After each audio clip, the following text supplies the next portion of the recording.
যদি সোহাগী ছোঁয়া কেউ কাছে এসে রং দিয়ে যায়, ক্ষতি নেই যদি সোহাগী ছোঁয়া কেউ কাছে এসে রং দিয়ে যায়।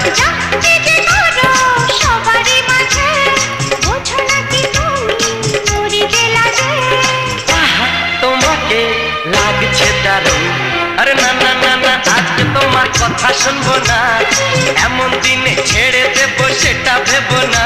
না না যতই বলো তুমি পার পাবে না, না না যতই বলো